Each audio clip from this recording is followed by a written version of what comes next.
नमस्कार। इस विशेष कार्यक्रम में आपका स्वागत है।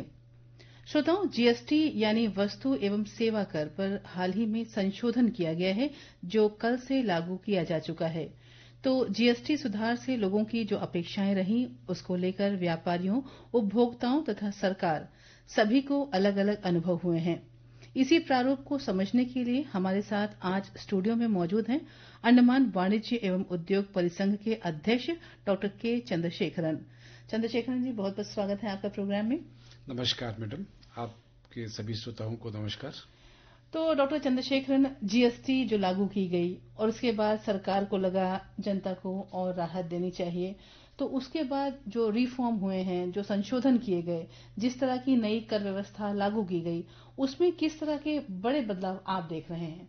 मैडम, ये जीएसटी दुनिया में करीब 195 कंट्री एग्जिस्ट करता है यूनाइटेड नेशन के अंतर्गत, जिसमें करीब करीब 165 कंट्रीज जीएसटी के दायरे में चल रहा था। हमारे देश में ये काफी वर्षों से इसका चर्चा चल रहा था। ये मोदी गवर्नमेंट 2014 में सत्ता में आने के बाद में 2017 में इन लोगों ने इसको जीएसटी को इम्प्लीमेंट किया। जीएसटी इम्प्लीमेंट करने का बेसिक रीजन है कि one nation one tax. One nation one tax के अंतर्गत में जीएसटी को इम्प्लीमेंट किया गया 2017 में। 17 से लगातार उसमें संशोधन किया जा रहा था जी। तो गवर्नमेंट खुद भी अपना राजस्व का अनुमान लगा रहा था और करदाताओं को कितने इसका ऊपर में असर पड़ रहा था उसका भी मॉनिटरिंग कर रहा था। करीब 8 वर्ष लगा इनको एक सिस्टम में लाने के लिए, क्योंकि लगातार उनमें अमेंडमेंट करता आ रहा था। 56th अमेंडमेंट है जो अभी किया गया है। ये एक ऐतिहासिक फैसला है। इसको नेक्स्ट जनरेशन जीएसटी 2.0 माना जाता है। तो हम लोग 2017 को 1.0 माना जाता है, तो आज 2025 में इसको जीएसटी 2.0 के नाम से नेक्स्ट जनरेशन जीएसटी। इसमें ये 8 साल के अनुभव को मिलाकर जो करदाताओं को एक हेल्प देने के लिए, करदाताओं पर ज्यादा बोझ ना पड़ने के लिए, ये सारे टीम को बहुत बारीकी से एक्सरसाइज करके जीएसटी को 2 दरों में कन्वर्ट कर दिया। पहले होता था 0%, 5%, 12%, 18%, 28%, फिर सर्विस चार्जेस 28% के ऊपर में। अब इसको कुल मिलाकर आप देखा जाए तो इसको 2 दरों में बदल दिया, 5% और 18%। जो अधिकतर वस्तुएं 28% जीएसटी के दायरे में आता था उसको 18% में ला दिया गया है। जो 12% के जो दायरे में आता था वो सबको 5 या 0 कर दिया गया है। इसमें सबसे देखने को ये मिला कि अब ये इम्प्लीमेंटेशन 22 तारीख से होगा। जीएसटी काउंसिल का मीटिंग हो गया। इसका एक हिंट्स तो प्राइम मिनिस्टर ने 15 अगस्त को अपने स्वतंत्रता दिवस के उपलक्ष्य में लाल किले से जो भाषण दिया था उसी में बताया था कि हम दीपावली से पहले लोगों को जरूर राहत दिया जाएगा जी। तो उसके अंतर्गत जीएसटी काउंसिल का मीटिंग हुआ है ये 3rd और 4th सितंबर को, जिसमें ये इतना भारी तादाद में अमेंडमेंट किया गया। इसको नया जीएसटी दर भी आप माना जा सकता है, जो पिछला वाला सबको रोक के। तो हमने जहां तक उसमें अध्ययन किया है, नोटिफिकेशन अभी आया नहीं है, उसके बावजूद भी हमने जहां तक उसका अध्ययन किया है तो पता चला है कि आपको रोजमर्रा की जो जरूरतें हैं वो सारे आइटम्स को आप 0 टैक्स में ला दिया गया है या फिर 5% में ला दिया गया है। तो इससे जो आम जनता है, जो गरीब तबके के या मीडियम क्लास के या अपर मीडियम क्लास के लोगों को ज्यादा फायदा होने का संभावना मुझे दिखाई दे रहा है। तो जैसे भी आपने बात की आम जनता की और मिडिल क्लास फैमिली की, तो आप भी बहुत लोगों से मिलते हैं, अपने आसपास के लोग हैं, तो क्या लगता है लोगों में ये संतुष्टि आ चुकी है और ये जो संशोधन है ये उनके लिए कितना लाभकारी है? ये जीएसटी के इम्प्लीमेंटेशन से हम ऐसा मानते हैं कि बहुत सारे नॉट ओनली आवश्यक वस्तुएं, बहुत सारे और वस्तुओं का भी दरों में कम होगा। इसमें जो 28% में जो स्कूटर, मोटरसाइकिल, कार ये सब था, ये जो मोटरसाइकिल 350 सीसी इंजन तक का जो व्हीकल है उसमें 18% ला दिया गया है। तो उसमें 10% डायरेक्टली जीएसटी का बेनिफिट ये कंज्यूमर को मिलेगा। और जहां तक अंडमान के वासियों का सवाल है, अंडमान के वासियों में, यहाँ अंडमान में मोटरसाइकिल जो है हर जरूरत का आइटम हो गया। ये एसेंशियल आइटम ना, सॉरी लग्जरी आइटम ना होते हुए ये एसेंशियल आइटम है, क्योंकि यहाँ पब्लिक ट्रांसपोर्ट उस सुविधा तक अभी प्रोवाइड नहीं है, ट्रेन नहीं है, मेट्रो नहीं है, या बस भी उस हिसाब से नहीं है। ऑटो रिक्शा भी ज्यादा चार्जेस करता है, तो लोग अपना टू व्हीलर ही को ज्यादा, जो निम्न वर्ग के लोग हैं या मीडियम क्लास के जो लोग हैं, जो नौकरी पेशा लोग हैं अपने घर से नौकरी आने में, तो उसमें उनको ये जो 28% से 18 करने से डायरेक्टली टैक्स में एक 10% का बेनिफिट मिलता है। जो उन लोग अभी तक का जो बाइक को अगर 1 लाख रुपए में लेता है तो एक 10,000 रुपए उसमें उनको बेनिफिट होना चाहिए। उसके अलावा बहुत सारे जो जरूरतमंद के आइटम है, जो एसी, टीवी, फ्रिज, ये भी जो घर का रोजमर्रा की जो आइटम है, वस्तु है, इसमें भी जीएसटी की दरों को कम किया गया, उसमें भी फायदा होगा। मोबाइल फोन, कंप्यूटर इक्विपमेंट्स, ये सब में भी फायदा होगा। इसमें अधिकतम आइटम को 5% या 18% के दायरे में रखा गया। तो ओवरऑल कुल मिलाकर मैं समझता हूं कि ये जो जीएसटी है, ये एक गवर्नमेंट की तरफ से एक ऐतिहासिक फैसला है। हालांकि अनुमान लगाया जाता है कि इस फैसले से गवर्नमेंट का राजस्व में कमी आएगा। तो सेंट्रल गवर्नमेंट और स्टेट गवर्नमेंट को मिला के अलग अलग एजेंसियों का अलग अलग अनुमान लगाया गया कि इसमें 50,000 रुपया से लेके करीब करीब 1,80,000 रुपया सालाना, जो 1,80,000 करोड़, ये 50,000 करोड़ से लेके 1,80,000 करोड़ रुपए तक का गवर्नमेंट को राजस्व घाटा हो सकता है। बट कुछ एजेंसियों का मानना है कि जो जीएसटी दरों में कमी आने से लोगों का बाइंग कैपेसिटी बढ़ जाएगा, खर्च करने का जो ये बढ़ जाएगा, तो ये रिसाइकल में कवर अप हो जाएगा। जो आज का जो गवर्नमेंट का जो जीएसटी कलेक्शन है, ये आने वाले महीने 2 महीने में पता चलेगा कि राजस्व कितना घटता है या बढ़ता है। बट अनुमान ये लगाया जाता है कि जो लोगों का बाइंग कैपेसिटी बढ़ने से इसमें सेंट्रल गवर्नमेंट को या स्टेट गवर्नमेंट को कोई फर्क नहीं पड़ना चाहिए, ये कवर अप हो जाएगा। तो डॉक्टर चंद्रशेखरन, जैसे अभी आप बात कर रहे हैं, हम लोग रिफॉर्म की बात किया हम लोगों ने, लेकिन जब जीएसटी रिटर्न फाइलिंग की जब बात होती है तो उसकी प्रक्रिया को लेकर अक्सर लोगों में शिकायतें रहती हैं।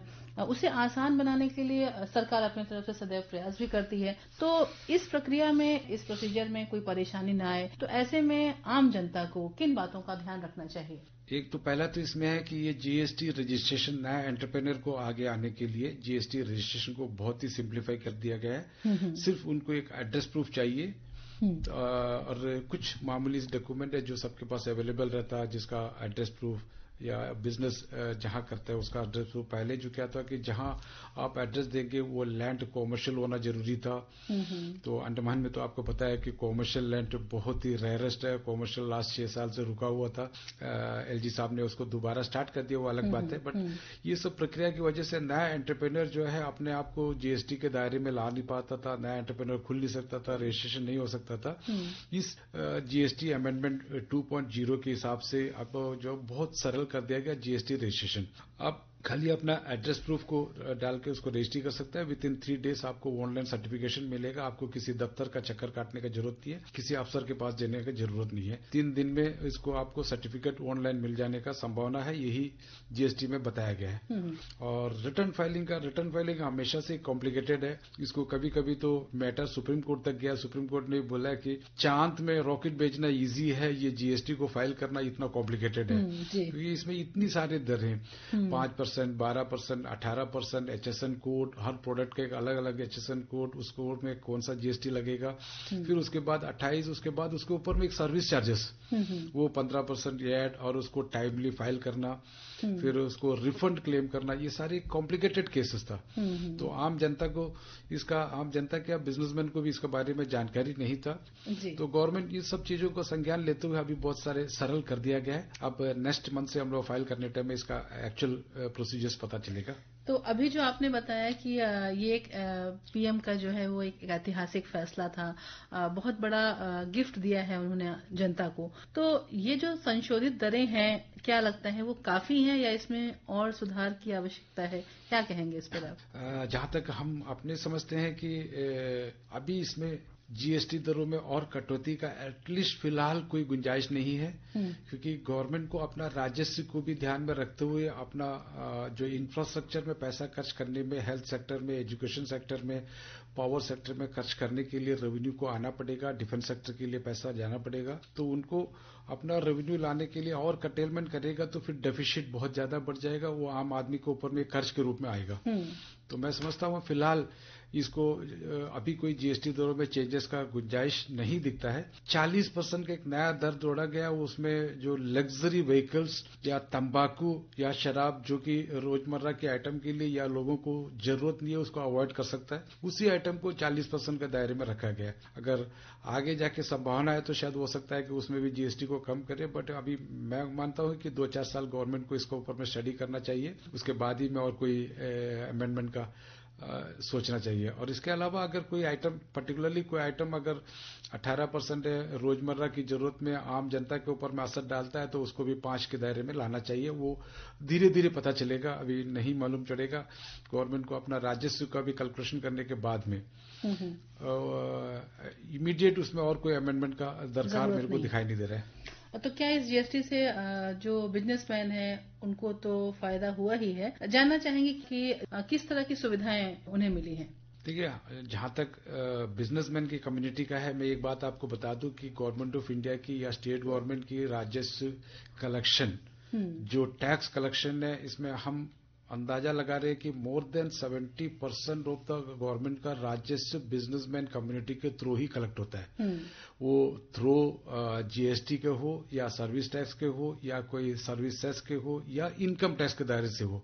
ये कलेक्शन अगर गवर्नमेंट ऑफ इंडिया का टोटल साल का जो रेवेन्यू कलेक्शन अगर 45 लाख करोड़ रुपया है तो उसमें हम समझता है कि करीब 35 से 40 लाख करोड़ रुपया बिजनेसमैन, एंटरप्रेन्योर के थ्रू ही कलेक्ट होता है। तो ये एंटरप्रेन्योर गवर्नमेंट का एक ऐसा हथियार है या ऐसा उनका सपोर्टेड सिस्टम है जिसमें कि आम जनता से टैक्स कलेक्ट करके उनको जमा करने का दायरा जो है ये बिजनेसमैन का है। आम आदमी डायरेक्टली कोई टैक्स देता नहीं है, एक्सेप्ट जो इनकम टैक्स के दायरे में आता है वो छोड़ के।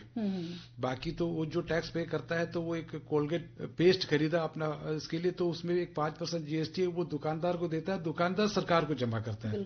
तो बिजनेसमैन तो गवर्नमेंट की मेरे हिसाब से तो रीढ़ की हड्डी है। ये जो बात हमने आम जनता की करी और कारोबारियों की करी, जो ये जीएसटी जब लागू होते हैं तो इससे राज्य सरकार को और केंद्र सरकार को कितना फायदा होता है, तो क्या कहना है इस पर आपका? घाटा एक अनुमान की लागत कहा गया, वो जरूरी नहीं कि वो घाटा होना ही है। हम तो पर्सनली ये फील करते हैं कि इसमें टर्नओवर बढ़ने से, सेल्स, जो आम आदमी का बाइंग कैपेसिटी बढ़ने से जीएसटी का दरों में उनको कोई बहुत ज्यादा फर्क नहीं पड़ना चाहिए।